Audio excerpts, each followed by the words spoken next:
নুমলীগড়ত কালিয়নী নৈৰ খহনীয়াই ভয়াৱহ ৰূপ ধাৰণ কৰিছে। নদীৰ বুকুত জাহ গৈছে বৃহৎ কৃষিভূমি। ৰাজহুৱা শ্মশানৰ সৎকাৰ ভূমিও জাহ গৈছে নদীৰ বুকুত। তীব্ৰ আতংকই বিৰাজ কৰিছে ৰাইজৰ মাজত। আমি আপোনালোকক দেখুৱাইছোঁ এয়া কিদৰে বৃহৎ কৃষিভূমি কালিয়নী নৈৰ খহনীয়াত জাহ গৈছে। আপোনালোকে দেখিবলৈ পাইছে সেই দৃশ্যাংশ। চপৰা চপৰে এই কৃষিভূমি নদীৰ বুকুত বিলীন হৈছে। ৰাজহুৱা শ্মশানৰ সৎকাৰ ভূমিও জাহ গৈছে নদীৰ বুকুত, যাৰ ফলত তীব্ৰ আতংকই বিৰাজ কৰিছে ৰাইজৰ মাজত। নুমলীগড়ৰ সংবাদদাতা বিভাজ শইকীয়াই এই সন্দৰ্ভত আমাক সবিশেষ জনাব। হয়, উপস্থিত আছো নুমলীগড় কাষৰীয়া ১ নং ৰংবঙত। কালি যি কালিয়নী নদীৰ বানে বিধ্বস্ত কৰিছিল ৰংবং অঞ্চলৰ কিছু অংশ, কাঞ্চা চাওৰা নামৰ এজন যুৱকৰ বাসগৃহ বিনষ্ট কৰিছিলে, উটুৱাই লৈ গৈছিল বানে। সমগ্ৰ পৰিৱেশটো মোৰ সতীৰ্থই দেখুৱাইছে।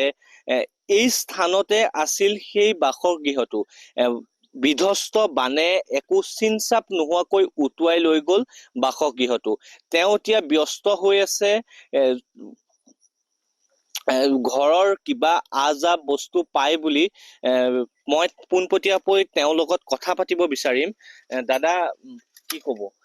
বিধ্বস্ত কৰিলে বানে, আপোনাক উটুৱাই লৈ গ'ল ঘৰ। কি ক'ম আৰু, মোৰতো এতিয়া থাকিবলৈ জাগা নাই, শুবলৈও বি জাগা নাই। লোকৰ ঘৰত গীজা ঘৰত আছো, এতিয়া কাঁহী বাতি বি নাই। কি ক'ম এতিয়া, মিছা কথা ক'লে মানে এইটো বেয়া পায় ৰাইজে। কিন্তু বানৰ মোৰ এনেকা বানপানী কৰিলে যে মোৰ গোটেই ঘৰখন মানে একেবাৰে লৈ গুচিয়ে গ'ল। আৰু মানে এনেকা নিলে আৰু যে গোটেই অকল মানুহকেইটাহে বাচিলো আৰু যে একে ৰাতিত যে এনেকে পানী নহয় বুলি আমি এইটো ভবাই নাছিলো।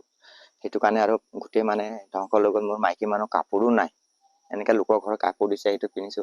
মই এইটো কাপোৰ গোটেই কালিয়ে পিন্ধা কাপোৰ, এইটো এনেকে আছো, গাটো ধুইছো, এইটো কাপোৰে পিন্ধিছো, এনেকে কষ্টত চলিছো।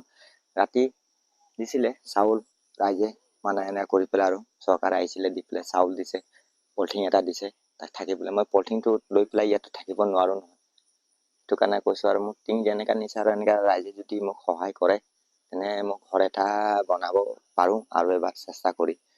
তেতিয়াও ৰাইজে যদি আশীৰ্বাদত চৰকাৰো দিব, তেতিয়া মোৰ ঘৰ এখন আৰু এখন উন্নতি মই ঘৰ এখন বনাম। এতিয়া মোৰ ল'ৰা ছোৱালী স্কুল যাবলৈ ল'ৰা ছোৱালী কাপোৰো নাই। যিযোৰ কাপোৰ পিন্ধি আছে সেইটো কাপোৰে পিন্ধি আছে। এতিয়ালৈকে মানে কাপোৰ মানে সিহঁতক নাই। এতিয়া যোনে তোনে কাপোৰ দিছে পিন্ধিবলৈ। মাইকী মানুহ লোকৰ গোলাচ দিছে, লোকৰ পেটিকোট মেখেলা দিছে, এনেকাই।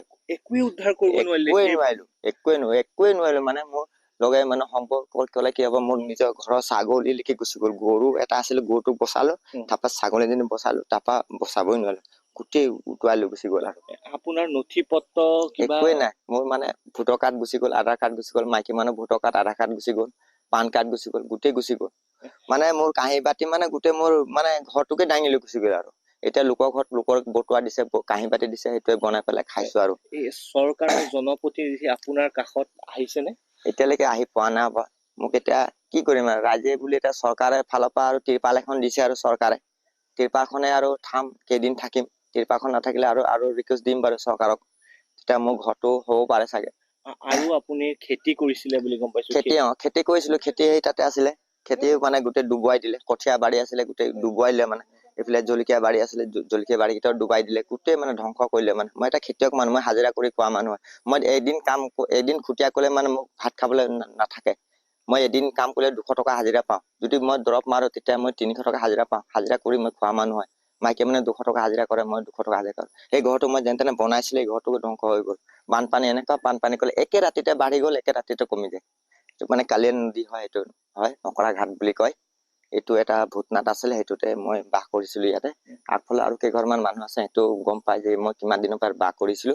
সেইটো কাৰণে আৰু অনুৰোধ কৰিছো, আৰু চৰকাৰে যদি মোক কিবা এটা আৰু সহায় কৰি দিয়ে, ঘৰ এটা যদি পাওঁ, সেইটো আৰু ধন্যবাদ দিছো। আৰু হয়, তেওঁ কৈছে তেওঁ একোৱেই তেওঁ ৰাখিব নোৱাৰিলে। সকলো এই কালিয়নী নদীৰ বাঢ়নী পানীৰে উটুৱাই লৈ গ'ল তেওঁ বাসগৃহটো। আৰু এজনৰ লোকৰ ঘৰো উটুৱাই লৈ গ'ল বুলি আমি জানিব পাৰিছো।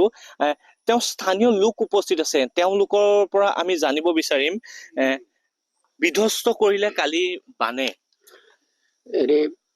1 নং ৰংবন বিধ্বস্ত কৰিলে কলিয়ানী নদীৰ বানে, কাঞ্চা চাউৰাৰ একো নাই, কাঁহী বাতি কাপোৰ কানি একো নাই। মানুহজন বাচিলে কেনেকা? পানী এতিয়া ল'ৰা ছোৱালী লৈ মাইকী মানুহ লৈ বেলেগ ফালে যায় বাচিলে। এইবোৰ ঘৰৰ কাঁহী বাতি কাপোৰ কানি কেনেকা বচায়?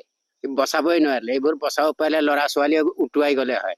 পানী যেনেকা কাৰেণ্টো আছে ইয়াত, কল্যাণ নদী হয়, কিন্তু আৰু এই পানীটো ইমান যে বাঢ়িব বুলি কাৰো ভাৱনা আছিলে।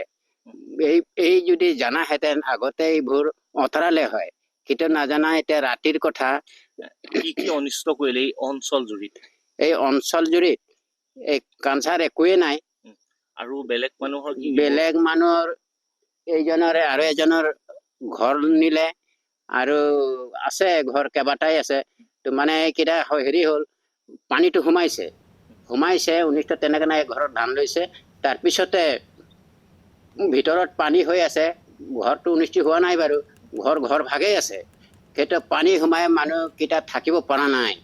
এতিয়া য'তে ত'তে আছে, কোনোবা আছে গীৰ্জা ঘৰত, কোনোবা আছে কাৰোবাৰ ঘৰত, কোনোবা আছে কাৰোবাৰ ঘৰত, এই তেনেকাতে আছে। কিন্তু আৰু মানে ঘৰ সোমাই যে ঘৰত দিবাশ শইকীয়া, আপোনাক ধন্যবাদ জ্ঞাপন কৰিছোঁ।